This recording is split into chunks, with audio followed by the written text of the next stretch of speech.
আমার বন্ধুগণ, আল্লাহ তাআলা বলছেন 10টা গুণ অর্জন করে আসো।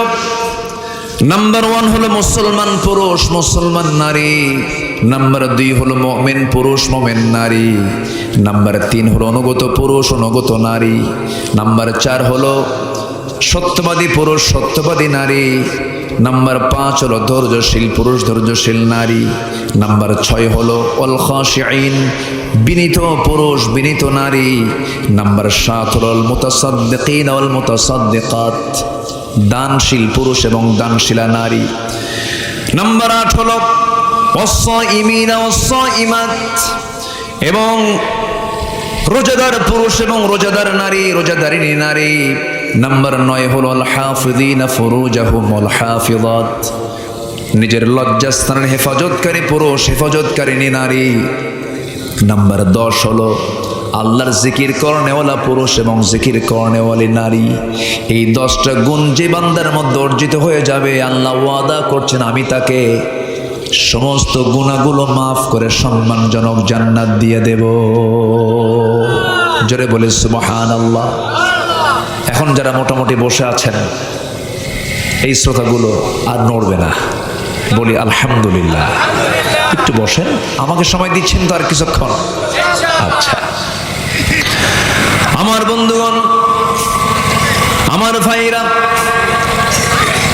মুসলিম হতে হলে ইমানদার হতে হলে মুসলমানদের জীবনে কত ঘাত প্রতিঘাত আসবে, কত ত্যাগ স্বীকার করতে হবে, কত ত্যাগ স্বীকার সাহাবে কেরাম করেছেন আম্মে কেরাম করেছেন।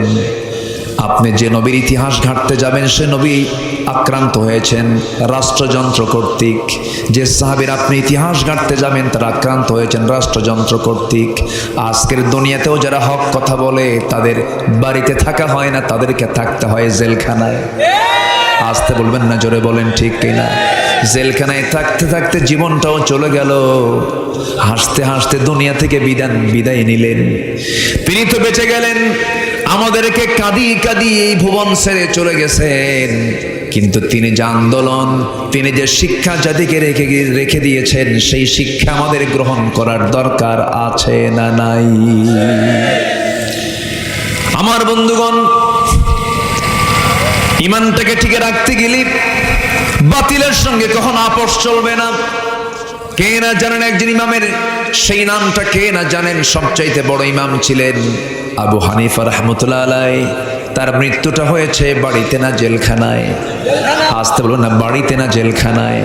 জেলখানায় তার যুগে বহু হাজার হাজার আলেম ছিল, কারো তেমন ভাগ্য হয় নাই। আবু হানিফার এমন জীবনটা কেন হলো? 8টা বছর তিনি জেল খাটলেন। কয় বছর বলেন? 8টা বছর জেল খাটলেন।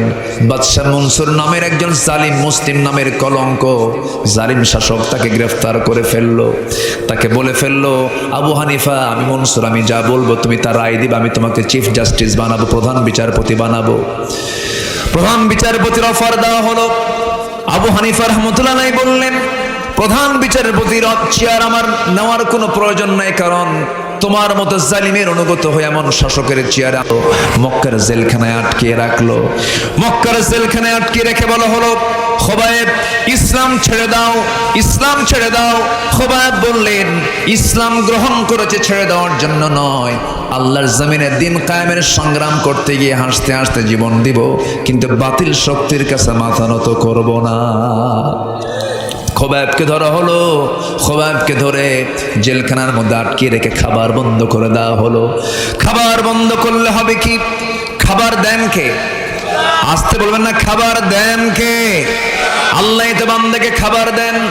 খাবার বন্ধ করে দিলে হবে কি? 4টা মাস 5টা মাস খাবার বন্ধ করে দিয়েছে যে আল্লাহ মারিয়ামকে জান্নাতের খাবার দুনিয়াতে খাওয়া দিয়েছেন, সে আল্লাহ খোবাবের জন্য জান্নাতের খাবার তার জেলখানায় পাঠায় দিলেন। 4 মাস 5 মাস হয়ে যায়, খোবাবের চেহারা সুন্দর হয়ে যায়। শেষ পর্যন্ত কুরাইশরা দেখলো, খোবাবকে যদি দুনিয়াতে বেঁচে রাখি, এই খোবাবের চিত্র দেখে বহু কুরাইশ আমাদের বহু লোকজন দিন গ্রহণ করে ফেলবে। শেষ পর্যন্ত সিদ্ধান্ত নিল, খোবাব তুমি কি করবে? বলে ইসলাম ছাড়বে কিনা, দিন ছাড়বে কিনা? খোবাব বললেন, হাসতে হাসতে জীবন দিয়ে দেব, কিন্তু ইসলাম ছাড়তে পারবো না। শেষ পর্যন্ত চূড়ান্ত পাকাপোক্ত হলো, তাকে শুলে চড়ায় দুনিয়া থেকে বিদায় করবে। বলা হলো, খোবাব তোমার অন্তিম ইচ্ছাটা কি বলো? সঙ্গে সঙ্গে খোবাব বলল, আমার অন্তিম ইচ্ছা দুনিয়ার কারোর সঙ্গে সাক্ষাৎ করা নয়, আমার অন্তিম ইচ্ছা হলো তোমরা যদি আমাকে দয়া করে যদি ওজুর পানি দিয়ে দাও, ওজু বানায় নেব, নামাজে দাঁড়ায় আমি আল্লাহর সঙ্গে একটু কথা বলবো। ওজুর পানি দেওয়া হলো, ওজু বানায় নিলেন, নামাজে দাঁড়ায় গেলেন। প্রথম রাকাত আস্তে আস্তে পড়লেন, দ্বিতীয় রাকাতটা একটু তাড়াহুড়ো করেই পড়লেন, কারণ তিনি মনে মনে চিন্তা করলেন হয়তো কাফেররা আমার নামাজ লম্বার কারণে মনে করতে পারে খোবাব বুঝে মৃত্যুর ভয়ে নামাজটা লম্বা করছে। নামাজটা তিনি তাড়াতাড়ি করে দ্বিতীয় রাকাত শেষ করলেন। নামাজ শেষ করেই হাত দুইটা উঁচু করে আল্লাহর দরবারে লক্ষ্য করে বলছেন, আয় আল্লাহ তাআলা, আরশের মালিক আল্লাহ, আজকে 4টা মাস ধরে আমাকে জেলখানায় আটকে রেখেছে। আমি জানি না কি হবে, তবে তুমি আল্লাহ আমার নাকের মধ্যে জান্নাতের গন্ধ রেখে দিয়েছো, আমি জান্নাতের ঘ্রাণ পাচ্ছি। আমি আজকে 4টা মাস আমার প্রাণের চেয়েও প্রিয় আমার কলিজার টুকরা রাসূলকে দেখতে পাই না। আমি যদি দুনিয়া থেকে বিদায় হয়ে যাই, আমার বিদায়ী সালামটা তুমি আল্লাহ আমার নবীর দরবারে পৌঁছায়া দিও। এই কথা বললেন, পরিবারের মায়া ত্যাগ করলেন, কারোর সঙ্গে সাক্ষাৎ করলেন না, ওযু বানালেন, নামাজ শেষ করলেন, চক্ষু খুলেই দৌড় মারলেন তিনি সেই ফাঁসি কাষ্ঠের দিকে, শুলের চরণের সেই মাঠের দিকে তিনি দৌড় মারলেন। পিছন দিকে সবাই বলে, তুমি কি পাগল হয়ে গেছো নাকি, মানুষকে মরার জন্য দৌড়ায় নাকি? খোবাব বলছেন, ও কুরাইশরা, আমি তো মরার জন্য দৌড়াই না, আল্লাহ আমার জন্য 8টা জান্নাতের দরজা খুলে রেখেছেন, আমি তার দিকে দৌড়াই। জোরে কোন সুবহানাল্লাহ। দৌড়ায় দৌড়ায় চলে গেলেন। কুরাইশরা তার হাত বেঁধে ফেললো, পাপ দুটো বেঁধে ফেললো। এমন সময় বলে ফেললো, খোবাব এখনো সময় আছে, তুমি কি করবে বলো। খোবাব বলছেন, তোমরা আমাকে কি করবে জানি না, আমি জান্নাতের ঘ্রাণ আমার নাকের মধ্যে পাচ্ছি। এমন সময় একজন হেয় প্রতিপন্ন করে রাসূলকে নিয়ে একটা কটু কথা বলে ফেললো। বললো, খোবাব তোমার এই জায়গায় যদি তোমাকে শুলে না চড়ায়, মোহাম্মদকে যদি এই জায়গায় শুলে চড়াতে পারতাম কতই না ভালো হতো। মুখের মধ্যে কয়েক মিনিট ধরে মেলাগুলো থুতু জমা করে সেই জমাকৃত থুতুটা ওই ব্যক্তির মুখ বরাবর মেরে দিয়ে বলছেন, আল্লাহর কসম করে বলি, আমার চোখের সামনে আমার নবীর একটা পশমের ক্ষতি করবে, আমি সহ্য করতে পারবো না। আল্লাহু আকবার বলেন। ঈমান আছে না নাই? ঈমান আছে না নাই? আমার দেশে এই বিগত কয়েক বছরে একাধিক নয়, কয়েক ডজন খানেক নাস্তিক রাসূলকে নিয়ে বাজে কথা বলেছে, ইসলামকে নিয়ে কটু কথা বলেছে। তসলিমা নাসরিনের কিছু উত্তরসূরি আমার দেশে আছে না নাই? বাজে কথা বলেছে, বাজে উক্তি করেছে, আজ পর্যন্ত একটারও কোনো শাস্তি হয়নি। আজকে যদি খোবাবের মতো যদি আমরা প্রত্যেকের অবস্থান থেকে যদি শক্ত অবস্থানে যেতাম, কোন নাস্তিকের বাচ্চা বুক উঁচু করে আমার জমিনে কথা বলতে পারতো না। ওই সমস্ত নাস্তিকের বাচ্চাদেরকে উচিত ছিল প্রকাশ্যে দিবালোকে ধরে ফাঁসির মঞ্চে ঝুলে মেরে রক্ত মাংস হাড় হাড্ডিকে কুত্তা বিলায়ের জন্য বরাদ্দ করা দরকার ছিল। কিন্তু আজকে মুসলমান আমার দেশের নির্বাক, নিশ্চুপ, কোনো কথা বলি না। একটা বসায় আমার চরম ভয় হয়, আল্লাহ যেন আমাদের কাউকে যেন মুনাফিকের কাতারে শামিল না করেন। জোরে বলি আল্লাহুম্মা আমিন। আমাদের কাজ করার দরকার আছে না নাই? আমাদের ইমানের মেহনত করার দরকার আছে না নাই? আচ্ছা, শেখ খোবাব রাদিয়াল্লাহু তাআলা আনহু যখন এই কথা বলে ফেলেছেন, এক কাফের এসে তার ডান হাতে এক তরবারি আঘাত করেছে, ডান হাতটা ছিটকে পড়ে গেল। খোবাব মুস্কি মুস্কি হাসি মারলেন, বাম হাতে আঘাত করল, চিৎকার মেরে মেরে হাসি দিচ্ছেন, আওয়াজ দিয়ে দিয়ে হাসতেছেন। সবাই বলে, খোবাব তুমি কি পাগল হয়েছো নাকি, তোমার একটা করে অঙ্গহানি হয় আর তুমি মুস্কি মুস্কি হাসি মারো। খোবাব বলছেন, তোমার আমার একটা করে অঙ্গহানি করে দাও, আর আল্লাহ তাআলা আমার জান্নাতের হুরগুলো একটা একটা করে আমাকে দেখায়া দেখায়া দেন। শেষ পর্যন্ত একজন কাফির শিব নেশা তরবারি দিয়া বুক বরাবর যখন আঘাত আনলো, বুক দিয়ে ঢুকে পিঠ দিয়ে বের হয়ে গেল। খোবাব দুনিয়া থেকে বিদায় নিয়ে নিলেন, গোটা দুনিয়াবাসীকে বুঝায় দিলেন, ও দুনিয়ার মুসলমান, ইমানটাকে টিকে রাখতে গিয়ে হাসতে হাসতে এমনই করে দুনিয়া থেকে বিদায় হতে হয়। ওইদিকে আমার নবীজি মদিনার মসজিদে সাহাবায়ে কেরাম কিনা আলোচনা করছিলেন। সেই জায়গায় তিনি হঠাৎ করে আলোচনা বন্ধ করে তিনি মসজিদে নববীতে দাঁড়ায় গেলেন, হাত উঁচু করে বলছেন, সালামুন আলাইকা ইয়া খুবাইব, সালামুন আলাইকা ইয়া খুবাইব। হে খুবাইব তোমাকে সালাম, হে খুবাইব তোমাকে সালাম। সঙ্গে সঙ্গে সাহাবীরা বলছেন, ইয়া রাসূলুল্লাহ, আমাদের সেই হেরে যাওয়া ভাই খুবাইবকে আমরা কয় মাস যাবত দেখি না, খুবাইবকে আপনি সালাম দিচ্ছেন কেন, কি হয়েছে? রাসূল বলেন, সাহাবীরা রে, আমার খুবাইব এখন দুনিয়াতে আর নাই, আমি আমার নবুয়তি চোখে দেখতে পেতেছি, আমার খুবাইব জান্নাতের পাখি হয়ে জান্নাতের মধ্যে উড়ে বেড়াতেছে। আমার বন্ধুগণ, এই দুনিয়া ছেড়ে আমিও চলে যাব, আপনিও চলে যাবেন, কেউ তো বাঁচার জন্য আসি নাই। এই জন্য দুনিয়া থেকে যেহেতু বিদায় হতেই হবে, এমন কিছু গুণ আমরা অর্জন করব। মিথ্যা সাক্ষী দেব না, সত্যবাদীদের সঙ্গে থাকব। মিথ্যা দল করব না, সত্যের দল করব। দল করতে হবে কার দল? আসতে বলবেন না, কার দল? দল করতে হবে আল্লাহর। নেতা মানতে হবে একজন ব্যক্তিকে, তিনি হচ্ছেন মুহাম্মদ সাল্লাল্লাহু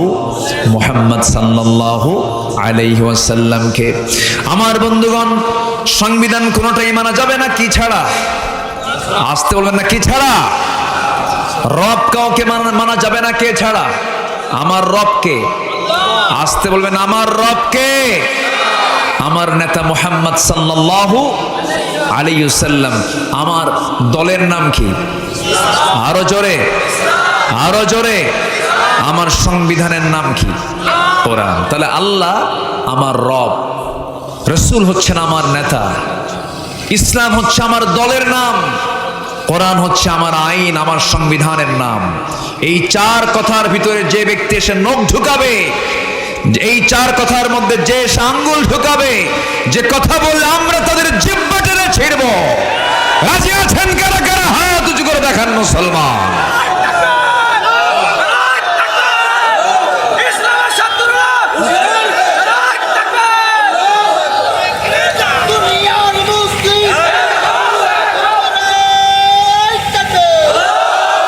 আল্লাহ কবুল করুন, জোরে বলি আমিন, আরো জোরে আমিন। সম্মানিত ভাইয়েরা, সম্মানিত বন্ধুগণ, ওই তিন সাহাবীর কথা মনে আছে কিনা আপনাদের? মনে আছে তো আপনাদের? তিন সাহাবীকে বয়কট করেছেন মুহাম্মদ সাল্লাল্লাহু আলাইহি ওয়াসাল্লাম। 30,000-এর মধ্যে কয়জন যায় নাই? 3 জন। তাদের কি নামাজের কোনো অভাব ছিল? তাদের কি দান সদকার কোনো অভাব ছিল? এরপর রাসূল তাদেরকে বয়কট করেছেন শুধুমাত্র জিহাদে অংশগ্রহণ না করার কারণে, একামতের দিনকে একটু অবহেলা করার কারণে, একটু গড়িমসি করার কারণে আমার নবীজি তাদেরকে বয়কট করলেন। হেলাল বিন উমাইয়া 2 নম্বর সাহাবী, যিনি, তার বয়স হলো 70 বছর। আমার নবীর চাইতে বয়স কম না বেশি? বেশি। 70 বছর। আমার নবী বেঁচে ছিলেন কত বছর? 63 বছর 9 ঘন্টা। 63 বছর 9 ঘন্টা। আমার নবীর চাইতে বয়স বড় সাহাবী, কিন্তু চামড়াগুলো কুঁচকে গেছে, চোখে কম দেখেন, দুর্বল হয়ে গেছেন। 70 বছর তো বুড়া মানুষ। রাসূল বললেন তাকেও বয়কট। ওনার কানে যখন সংবাদটা গেছে, আহারে, হেলাল বিন উমাইয়া শুধুমাত্র শুনেছেন রাসূল থেকে বয়কট করেছেন। ঘরের মধ্যে তিনি খুঁজতে লাগলেন কোথায় রশি আছে। রশি হাতের মধ্যে নিলেন, রশিটা হাতের মধ্যে নিয়ে সোজা মসজিদে নববীতে চলে আসেন, মসজিদের সামনে দাঁড়ালেন, একটা খুঁটিতে দড়িটা বাঁধলেন। সেই দড়িটা বেঁধে স্বেচ্ছায় তার নিজের হাতে ওই দড়িটা লাগায় দিলেন, বেঁধে ফেললেন। বেঁধে ফেলে বলছেন, হেলাল রে, তোর চাইতে বড় বড় কপাল এই দুনিয়া তার কে আছে? যে লোকটার বিরুদ্ধে আল্লাহ রাসূল পর্যন্ত বয়কটের ডাক দিয়েছে, এই জীবন রাখবো না, ও হেলাল, তোর চাইতে অধম মানুষ এই দুনিয়া তার কেউ নাই। মসজিদে আজান দিয়ে দেয়, বেলাল আজান দেন, সাহাবীরা মসজিদের সামনে দিয়ে আসে, মসজিদে ঢোকে। হেলাল বিন উমাইয়া বারবার সালাম দেন, কিন্তু কোনো সাহাবী সালামের জবাব দেন না। চোখের পানিতে পানিতে হেলাল বিন উমাইয়া অস্থির হয়ে গেলেন। তাফসীর এসেছে, দীর্ঘদিন দুটো হাত বেঁধে রাখার কারণে হাতে পর্যন্ত ঘা হয়ে গিয়েছিল। হেলাল বিন উমাইয়ার চোখের পানি সব কার কাছে কাঁদতেছেন? আল্লাহর কাছে কাঁদতেছেন। কাব বিন মালিক সেজদায় পড়ে পড়ে কাঁদেন। ওইদিকে মুররা বিন রাবিআ পাহাড়ি গর্তের মধ্যে গিয়ে ডুকরে ডুকরে কাঁদতেছেন আর বলছেন, আল্লাহ তুমি তো তওবাকারী, আমারে মাফ করে দাও। এই তিনজন সাহাবী চোখের পানি ফেলে ফেলে কাঁদতেছেন। কিয়ামত পর্যন্ত এমন সাহাবীদের মর্যাদা সম্পন্ন মানুষ আর পৃথিবীতে আর কোনোদিন আসবে না। এত দামি দামি ব্যক্তি সাহাবীরা, এত সম্মান, এত মর্যাদা তাদের। আমার বন্ধুগণ, এই তিনজন সাহাবীর কান্না পৃথিবীর কোনো মানুষ শুনতে পায় নাই, কিন্তু আল্লাহই শুনতে পেয়েছেন। 40টা দিন যখন পার হয়ে গেল, হঠাৎ করে আমার নবীর কাছে জিবরিল আমিন এসে বলছেন, ওয়া আলা সালাসাতিল্লাযিনা খুল্লিফু, হে রাসূল, তিনজন যে ব্যক্তি যারা যুদ্ধের ময়দান থেকে দূরে থেকে ছিল, অবহেলা করেছিল, গড়িমসি করেছিল, তাদের চোখের পানি আল্লাহর আদালতে কবুল হয়ে গেছে। এই তিনজনের তওবা আমার আল্লাহ কবুল করে নিয়েছে।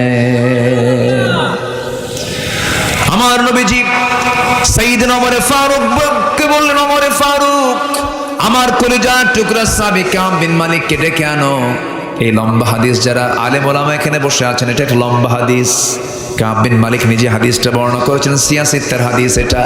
কাব বিন মালিক এই কথা শোনার সঙ্গে সঙ্গেই, এই পয়গাম শোনার সঙ্গে সঙ্গেই রাসূলের সামনে চলে আসবেন, নেওয়ার জন্য আসছেন। ওমর ফারুক রাদিয়াল্লাহু তাআলা আনহু দরজায় গিয়ে নক করছেন, কাব বিন মালিক তুমি কোথায়? ভিতর থেকে বউ আওয়াজ দিচ্ছে, যে লোকের খবর রাসূল রাখে না, সেই লোকের খবর আমরা তার বউ রাখি না। শেষ পর্যন্ত কাব বিন মালিক কি সাইয়েদনা ওমর ফারুক ধরে নিয়ে এসে নবীর সামনে যখন হাজির করলেন, আমার নবীর আনন্দটা দেখে কে রাসূল বুকের সঙ্গে আলিঙ্গন করে জড়িয়ে ধরে বলছেন, কাব রে, আমি তোরে মাফ করে নেই, কিন্তু আল্লাহ তোরে মাফ করেছেন, তোর তওবা কবুল করে নিয়েছেন। এখান থেকে একটা বিষয় বের করার জন্য আমি আলোচনাটার এই বিষয়টা, আমি ইতিহাসটা আমি টেনেছি। মূল বিষয়টা হলো, যেভাবেই হোক না কেন নামাজ তো আমরা পড়বো, নামাজে মুনাফিক চেনা যায় না, রোজায় মুনাফিক চেনা যায় না, হজে মুনাফিক চেনা যায় না, দান সদকায় মুনাফিক চেনা যায় না, রোজায় মুনাফিক চেনা যায় না। মুনাফিক চেনা যায় হলো দিন কায়েমের জন্য মাঠে ময়দানে কে গেল আর কে গেল না, ঠিক কিনা? আল্লাহ তাআলা সবাইকে ইকামতে দিনের পথে সক্রিয় থাকার তৌফিক দান করুন। জোরে বলি আমিন, আরো জোরে আমিন। মা বোনরা কি মাহফিল আসছে? আল্লাহ তুমি মা বোনদেরকে কবুল করে নাও, মা বোনদেরকে দিন মেনে চলার তৌফিক দিয়ে দাও। বিশেষ করে মেয়েদের সবচেয়ে আজকে ইহুদি খ্রিস্টানদের চক্রান্তে তারা সবচাইতে শিকার, সেটা হলো মেয়েদের শরীর থেকে কাপড় চোপড় সরায় দিছে ইহুদি খ্রিস্টানের বাচ্চারা, ঠিক কিনা? আমার মা বোনকে আমরা অবশ্যই পর্দার মধ্যে রাখার চেষ্টা করব। জোরে বলি ইনশাআল্লাহ। পর্দা করাটা কি বলেন তো? আরো জোরে বলেন, পর্দা করাটা কি? ফরজ। আল্লাহ তাআলা এই ফরজ বিধান প্রতিটি মার জীবনে আমল করার তৌফিক দান করুন। অনেক রাত হয়েছে, যতটুকু হয়েছে আমরা একটু বলে ফেলি আলহামদুলিল্লাহ। কেউ যাব না, যে যেখানে আছি আমরা বসবো, আমরা একসঙ্গে দোয়ার মধ্য দিয়ে যাব। যেখানেই যাই আমরা, আল্লাহ তাআলা এক জায়গায় বলেছেন, কালিলাম মা তাশকুরুন, জান্নাতে যাবে বেশি সংখ্যক লোক না কম সংখ্যক লোক? ভালো বান্দা হয় বেশি না কম? কম। আমার এখানে যারা বসে আছে এখন কম হয়ে আছে, কিন্তু কমটাই বরকত, বলি আলহামদুলিল্লাহ। এটা বসেন, যারা বসে আছে আমরা একসঙ্গে দোয়া করে যাব। আব্বা আম্মার জন্য দোয়া, তারপর পরিবারের জন্য দোয়া, আশেপাশে কবরবাসী আছেন তাদের জন্য দোয়া। তো তার আগ দিয়ে আমি সবার কাছে আরজ করব, এটা মসজিদ কেন্দ্রিক মাহফিল না? মসজিদ কেন্দ্রিক মাহফিল, আলামে বারজাখ না? আলামে বারজাখ, খুব সুন্দর নাম তারা দিয়েছেন, মিশন মসজিদ। তো এই মসজিদের উদ্যোগে আজকের এই মাহফিল। তো একজন ভাই 2000 টাকা দান করেছেন, আল্লাহ তুমি তার দানকে কবুল করো। জোরে বলি আল্লাহুম্মা আমিন। আর যদি কেউ দিতে চান, বিশেষ করে বিশেষ দান যদি কেউ দিতে চান, আমরা খুব দ্রুত আমরা দোয়ার দিকে চলে যাব। একটু বসেন, আর একটু বসেন ভাই, একটু বসেন, আমরা একসঙ্গে দোয়ায় শামিল হব। জোরে বলি ইনশাআল্লাহ। বসেন, এই যে একটু বসেন, জি, জিকির করেন সুবহানাল্লাহ ওয়ালহামদুলিল্লাহ লা ইলাহা ইল্লাল্লাহ সুবহানাল্লাহ ওয়ালহামদুলিল্লাহ লা ইলাহা ইল্লাল্লাহ সুবহানাল্লাহ ওয়ালহামদুলিল্লাহ লা ইলাহা লা ইলাহা ইল্লাহু সুবহানাল্লাহ আলহামদুলিল্লাহ।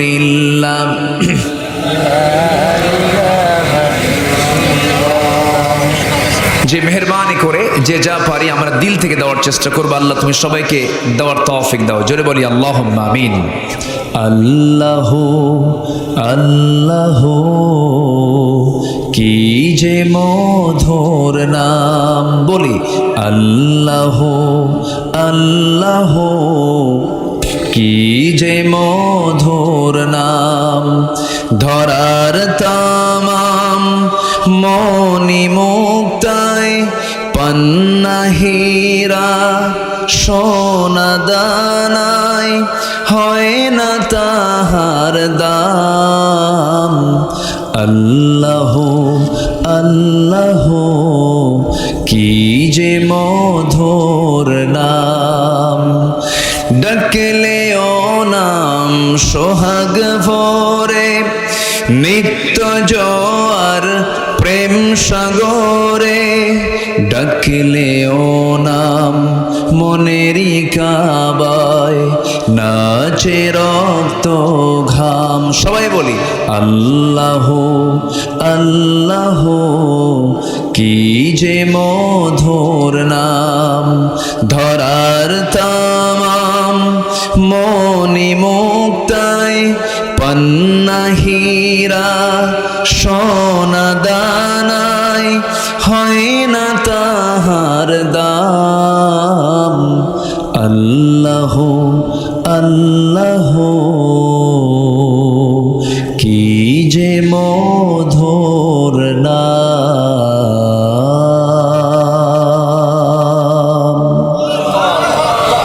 জি আসুন আমরা রসুল আমার আলো আশা, রসুল আমার ভালোবাসা, রসুল আমার প্রেম বিরহের মূল আলোচনা।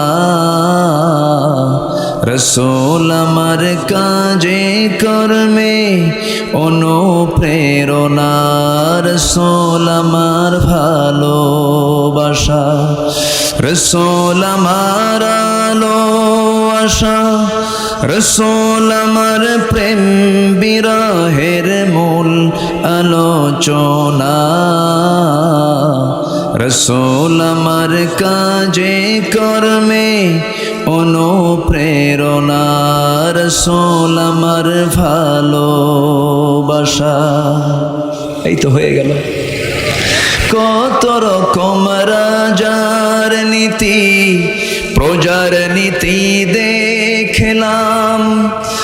কত রকম রাজার নীতি প্রজার নীতি দেখলাম। কি দোয়া করবো, কি আলোচনা, কি গান টান শুনবেন? আপনার আগ্রহ আছে আপনাদের? জি বলি আলহামদুলিল্লাহ। সবাই একটু মুনাজাতের প্রস্তুতি নেই, একটু তাশাহুদের সূরাতে বসি। তাশাহুদের সূরাতে বসি, আমরা আল্লাহর কাছে চাবো। আমরা কার কাছে চাবো বলেন তো? আল্লাহর কাছে চাবো। জোরে বলি ইনশাআল্লাহ। সবাই বলে সুবহানাকাল্লাহুম্মা ওয়া বিহামদিকা আশহাদু আল্লা ইলাহা ইল্লা আনতা আস্তাগফিরুকা ওয়া আতুবু ইলাইকা।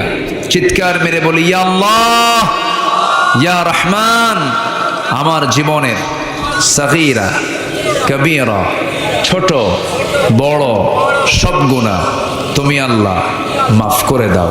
জোরে বলুন ইয়া রব্বাল আলামিন। জি আমরা আল্লাহর কাছে চাবো, আল্লাহর কাছে প্রার্থনা করবো। অনেক রাত হয়েছে, আসুন আমরা চাইবো এখন কার কাছে? আল্লাহর কাছে।